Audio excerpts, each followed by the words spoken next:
The Yellow Wallpaper by Charlotte Perkins Gilman. It is very seldom that mere ordinary people like John and myself secure ancestral halls for the summer.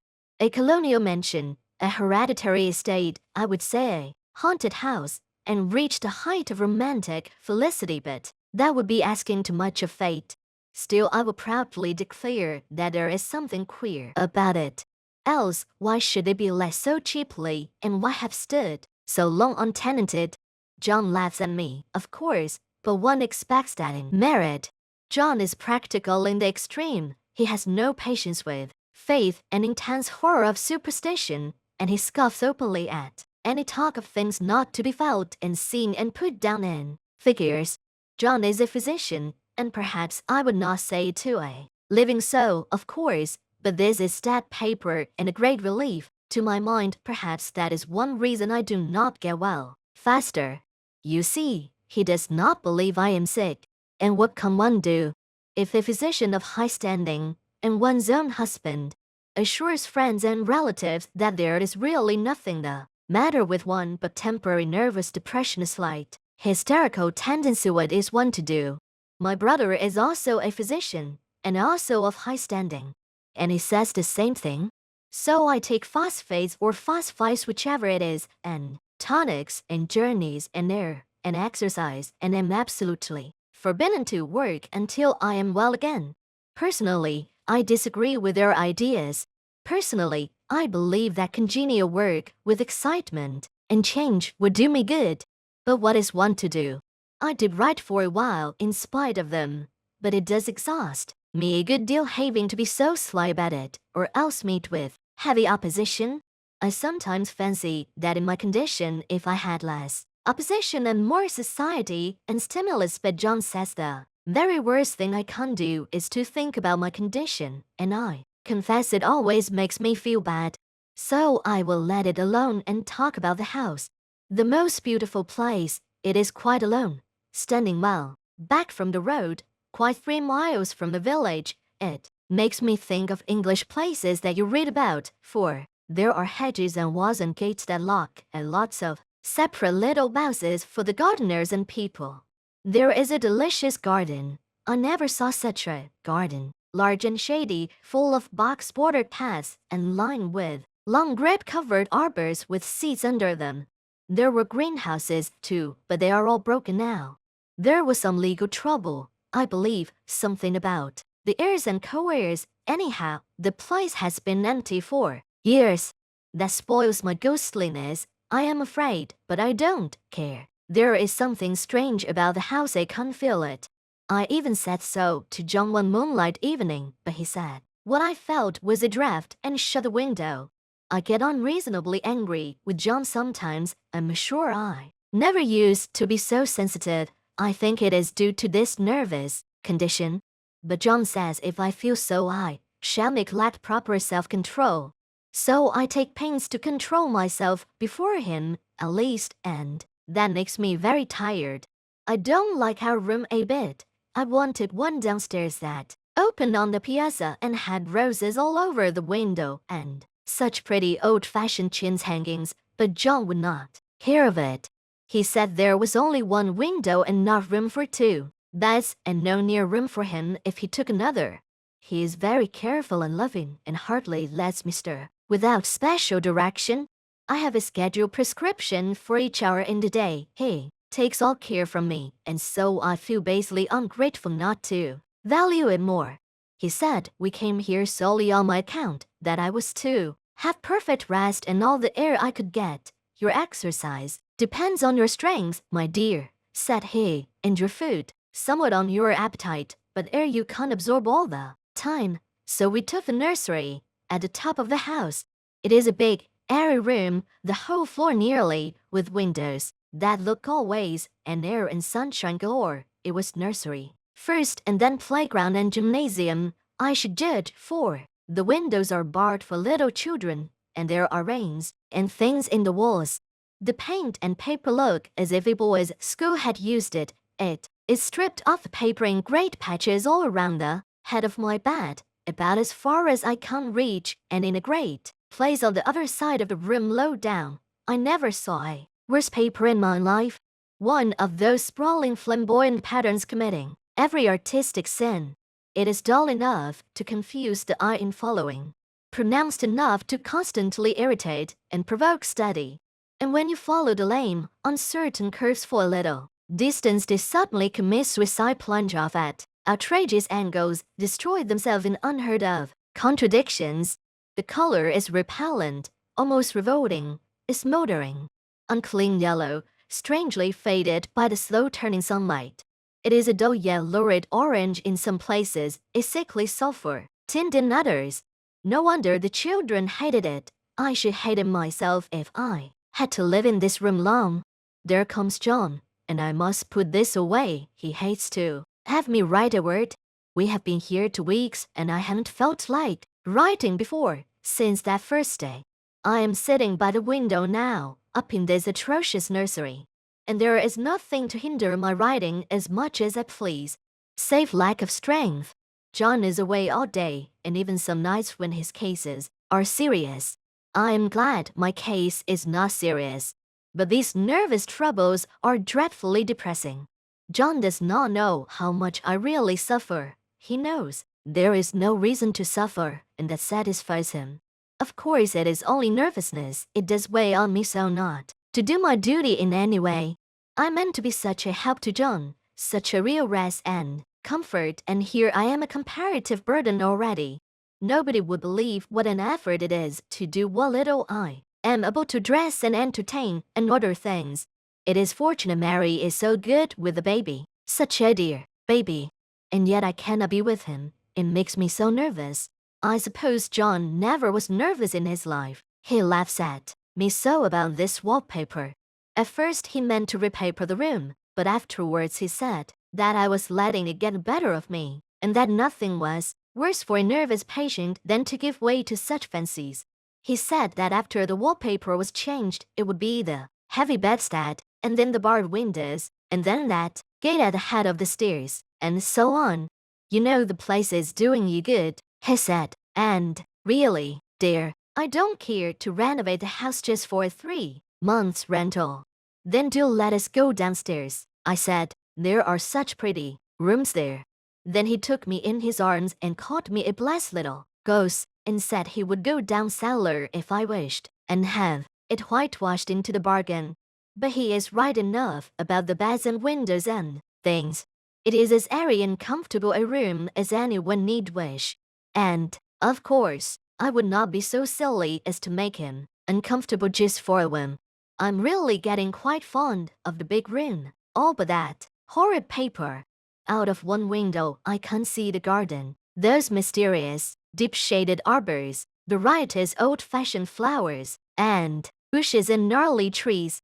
Out of another I get a lovely view of the bay and a little private wharf belonging to the estate. There is a beautiful, shaded lane that runs down there from the house. I always fancy I see people walking in these numerous paths and arbors, but John has cautioned me not to give way to fancy in the least. He says that with my imaginative power and habit of story-making, a nervous weakness like mine is sure to lead to all manner of excited fancies, and that I ought to use my will and good sense to check the tendency. So I try.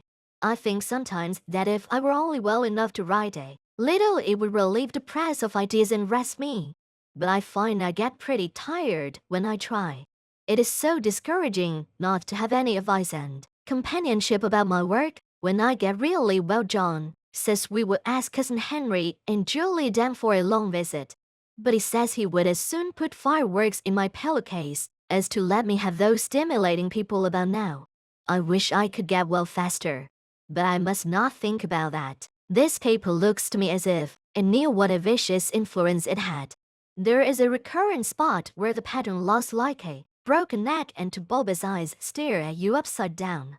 I get positively angry with the impertinence of it and the everlastingness. Up and down and sideways they crawl, and those absurd, unblinking eyes are everywhere. There is one place where two breaths didn't match, and the eyes go all up and down the line, one a little higher than the other. I never saw so much expression in an inanimate thing before, and we all know how much expression they have. Used to lie awake as a child and get more entertainment and terror out of blank walls and plain furniture than most children could find in a toy store. I remember what a kindly wing the knobs of our big old bureau used to have, and there was one chair that always seemed like a strong friend. I used to feel that if any of the other things looked too fierce, I could always hop into that chair and be safe. The furniture in this room is no worse than inharmonious. However, for we had to bring it all from downstairs, I suppose. When this was used as a playroom, they had to take the nursery things out, and no wonder I never saw such ravages as the children have made here. The wallpaper, as I said before, is torn off in spots, and it sticketh closer than a brother thee must have had, perseverance as well as hatred. Then the floor is scratched and gashed and splintered. The plaster itself is dug out here and there, and this great heavy bed, which is all we found in the room, looks as if it had been through the wars. But I don't mind it a bit. The paper. There comes John's sister, such a dear girl as she is, and so careful of me. I must not let her find me writing. She is a perfect and enthusiastic housekeeper, and hopes for no better profession. I verily believe she thinks it is the writing which made me sick. But I can't write when she is out, and see her a long way off from these windows. There is one that commands the road, a lovely, shaded, winding road, and one that just looks off over the country, a lovely country, too, full of great elms and velvet meadows. This wallpaper has a kind of sub-pattern in a different shade, a particularly irritating one, for you can only see it in certain lights, and not clearly then. But in the places where it isn't faded, and where the sun is just so, I can't see a strange, provoking, formless sort of figure that seems to sulk about behind that silly and conspicuous front design. There is sister on the stairs. Well, the 4th of July is over, the people are gone, and I am tired out. John thought it might do me good to see a little company, so we just had Mother and Nellie and the children down for a week.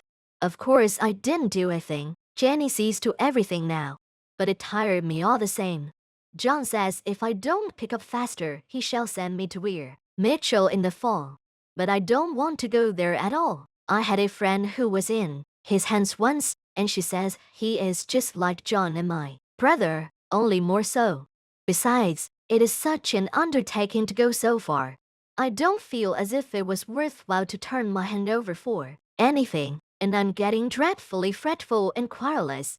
I cry at nothing, and cry most of the time. Of course I don't when John is here, or anybody else, but when I am alone, and I am alone a good deal just now. John is kept in town very often by serious cases, and Jenny is good and lets me alone when I want her to. So I walk a little in the garden or down that lovely lane, sit on the porch under the roses, and lie down up here a good deal. I'm getting really fond of the room in spite of the wallpaper. Perhaps because of the wallpaper, it dwells in my mind so. I lie here on this great immovable bed that is nailed down. I believe and follow that pattern about by the hour. It is as good as gymnastics, I assure you. I start, we'll say, at the bottom, down in the corner over there where it has not been touched, and I determine for the 1000th time that I will follow that pointless pattern to some sort of a conclusion. I know a little of the principle of design, and I know this thing was not arranged on any laws of radiation, or alternation, or repetition, or symmetry, or anything else that I ever heard of. It is repeated, of course, by the breaths, but not otherwise. Looked at in one way, each breath stands alone. The bloated curtain flourishes a kind of debased Romanesque with delirium tremens go waddling up and down in isolated columns of fatuity. But, on the other hand, they connect diagonally, and the sprawling outlines run off in great slanting waves of optic horror, like a lot of wallowing seaweeds in full chase. The whole thing goes horizontally, too, at least it seems so, and I exhaust myself in trying to distinguish the order of its going in that direction. They have used a horizontal breath for a frieze, and that adds wonderfully to the confusion.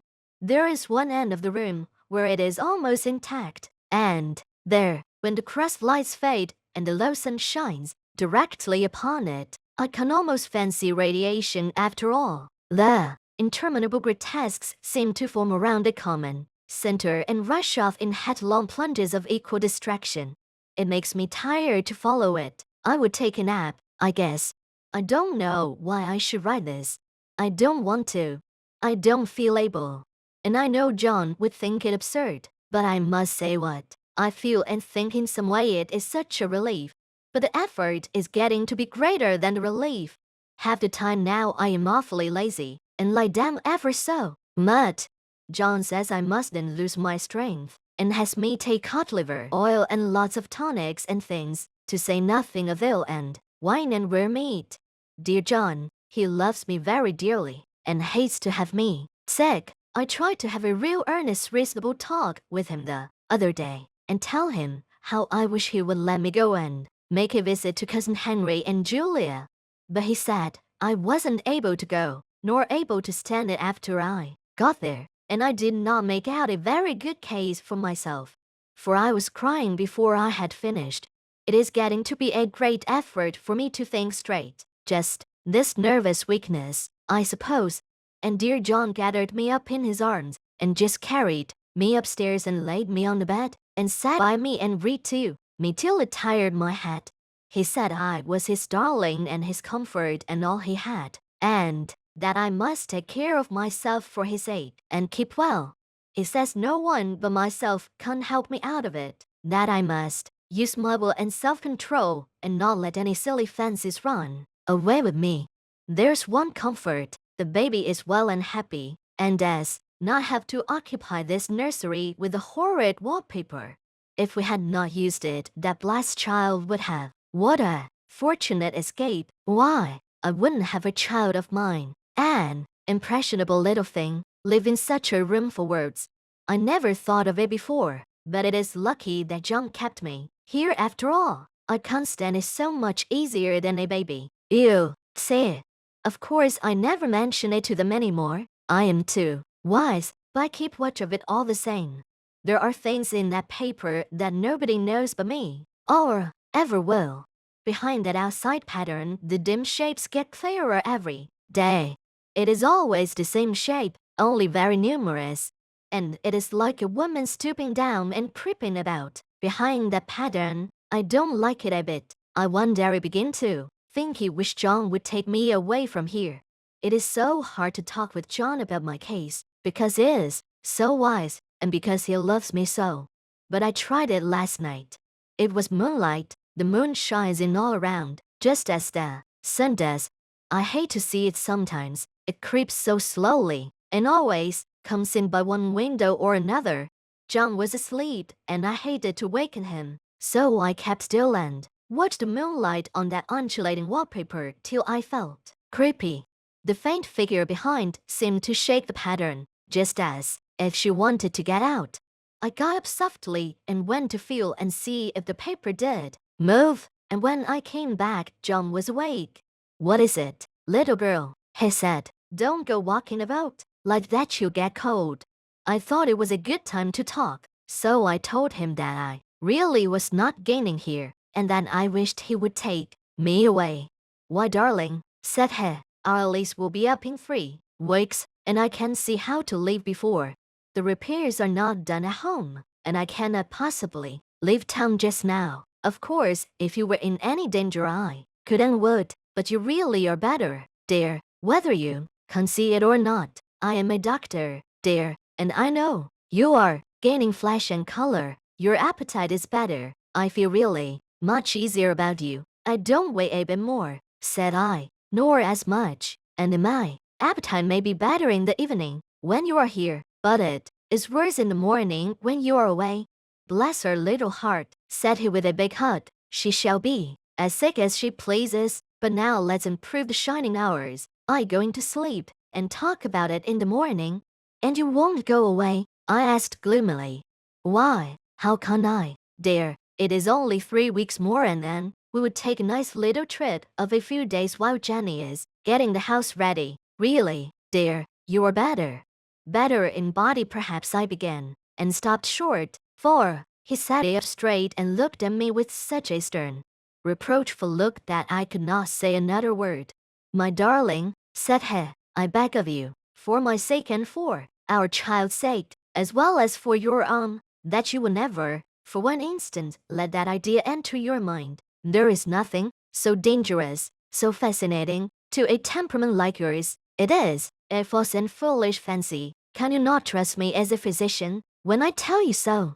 So of course I said no more on that score, and we went to sleep before long. He thought I was asleep first, but I wasn't.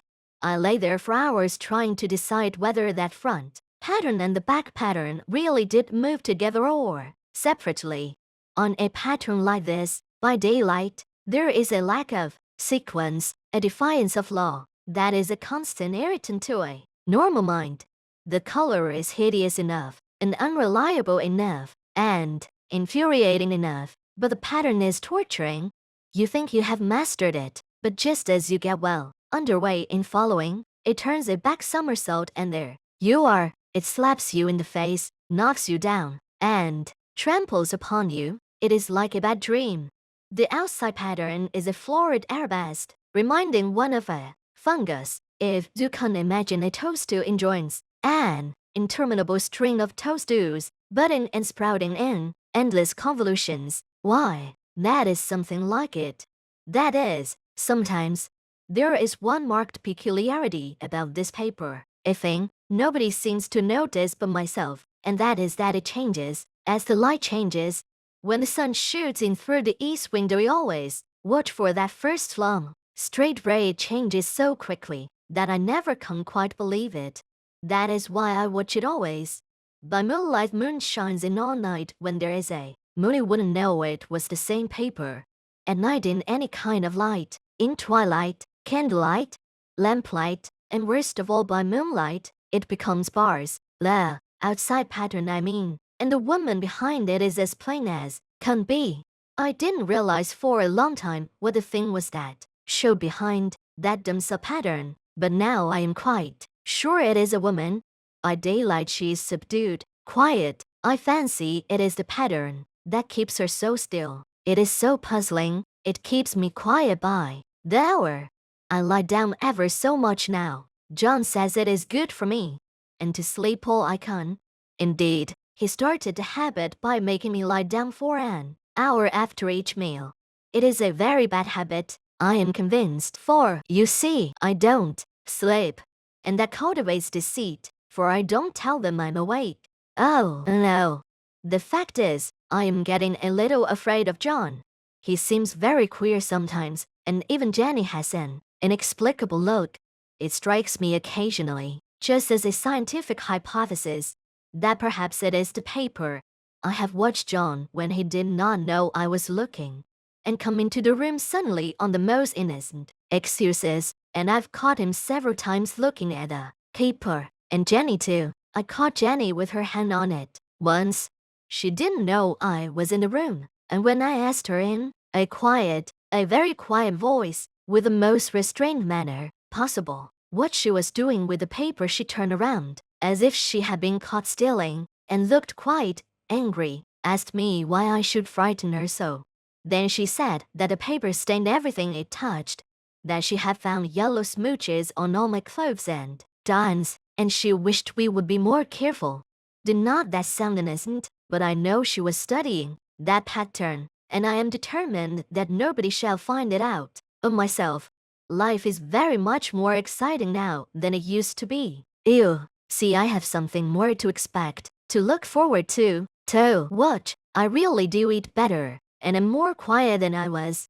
John is so pleased to see me improve. He laughed a little the other day, and said I seemed to be flourishing in spite of my wallpaper. I turned it off with a laugh. I had no intention of telling him it was because of the wallpaper would make fun of me. He might even want to take me away. I don't want to leave now until I have found it out. There is a week more, and I think that will be enough.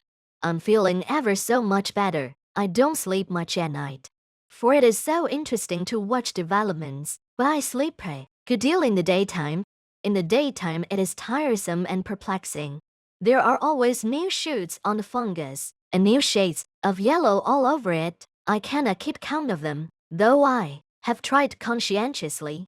It is the strangest yellow, that wallpaper. It makes me think of all the yellow things I ever saw in a beautiful ones like buttercups, but oh foul, bad yellow things. But there is something else about that paper smell. I noticed it the moment we came into the room, but with so much air and sun it was not bad. Now we have had a week of fog and rain, and whether the windows are open or not, the smell is here. It creeps all over the house. I find it hovering in the dining room, skulking in the parlor, hiding in the hall, lying in wait for me on the stairs. It gets into my hair. Even when I go to ride, if I turn my head suddenly and surprise it, there is that smell. Such a peculiar odor, too. I have spent hours in trying to analyze it, to find what it smelled like. It is not bad at first, and very gentle, but quite the subtlest, most enduring odor I ever met. In this damp weather it is awful. I wake up in the night and find it hanging over me. It used to disturb me at first. I thought seriously of burning the house to reach the smell. But now I am used to it. The only thing I can't think of that it is like is the color of the paper, a yellow smell. There is a very funny mark on this wall, low down, near the mopboard, a streak that runs round the room. It goes behind every piece of furniture, except the bed, a long, straight, even smooch, as if it had been rubbed over and over. I wonder how it was done, and who did it, and what they did it for. Round and round and round, round and round and round. It makes me dizzy. I really have discovered something at last. Through watching so much at night, when it changes so, I have finally found out. The front pattern does move, and no wonder. A woman behind shakes it. Sometimes I think there are a great many women behind, and sometimes only one, and she crawls around fast, and there, crawling shakes it all over. Then in the very bright spots she keeps still, and in the very shady spots she just takes hold of the bars and shakes them hard. And she is all the time trying to climb through, but nobody could climb through that pattern it strangles so. I think that is why it has so many heads. They get through, and then the pattern strangles them off, and turns them upside down, and makes their eyes white. If those heads were covered or taken off, it would not be half so bad. I think that woman gets out in the daytime, and I'll tell you why privately I've seen her. I can see her out of every one of my windows. It is the same woman, I know, for she is always creeping, and most women do not creep by daylight. I see her on that long shaded lane, creeping up and down. I see her in those dark grape arbors, creeping all around the garden. I see her on the long road under the trees, creeping along. And when a carriage comes, she hides under the blackberry vines. I don't blame her a bit. It must be very humiliating to be caught creeping by daylight. I always lock the door when I creep by daylight. I can't do it at night, for I know John would suspect something at once. And John is so queer now that I don't want to irritate him. I wish he would take another room. Besides, I don't want anybody to get that woman out at night but myself. I often wonder if I could see her out of all the windows at once, but turn as fast as I can only see out of one at one time. And though I always see her, she may be able to creep faster than I can turn. I have watched her sometimes way off in the open country, creeping as fast as a cloud shadow in a high wind. If only that top pattern could be gotten off from the under one. I mean to try it, little by little. I have found out another funny thing, but I shan't tell it this time. It does not do to trust people too much. There are only 2 more days to get this paper off, and I believe John is beginning to notice. I don't like the look in his eyes, and I heard him ask Jenny a lot of professional questions about me. She had a very good report to give. She said I slept a good deal in the daytime. John knows I don't sleep very well at night, for all I'm so quiet. He asked me all sorts of questions, too, and pretended to be very loving and kind, as if I couldn't see through him. Still, I don't wonder he acts so, sleeping under this paper for 3 months. It only interests me. but I feel sure John and Jenny are secretly affected by it. Hurrah! This is the last day, but it is enough. John is to stay in town overnight and won't be out until this evening. Jenny wanted to sleep with Matt Slithing, but I told her I should undoubtedly rest better for a night all alone. That was clever, for really I wasn't alone a bit. As soon as it was moonlight and that poor thing began to crawl and shake the pattern, I got up and ran to help her. I pulled and she shook, I shook and she pulled, and before morning we had peeled off yards of that paper, a strip about as high as my head and half around the room. And then when the sun came and that awful pattern began to laugh at me, I declared I would finish it today. We go away tomorrow, and they are moving all my furniture down again to leave things as they were before. Jenny looked at the wall in amazement, but I told her merrily that I did it out of pure spite at the vicious thing. She laughed and said she wouldn't mind doing it herself, but I must not get tired. How she betrayed herself that time. But I am here, and no person touches this paper but me, not alive. She tried to get me out of the room it was to pant, but I said it was so quiet and empty and clean now that I believed I would lie down again and sleep all I could, and not to wake me even for dinner he would call when I woke. So now she is gone, and the servants are gone, and the things are gone, and there is nothing left but that great bedstead nailed down, with the canvas mattress we found on it. We shall sleep downstairs tonight, and take the boat home tomorrow. I quite enjoy the room. Now it is bare again. How those children did tear about here. This bedstead is fairly not. But I must get to work. I have locked the door and thrown the key down into the front path. I don't want to go out, and I don't want to have anybody come in till John comes. I want to astonish him. I've got a rope up here that even Jenny did not find. If that woman does get out and tries to get away, I can't tie her. But I forgot I could not reach far without anything to stand on. This bed would not move. I tried to lift and push it until I was slain, and then I got so angry I bit off a little piece at one corner but it hurt my teeth.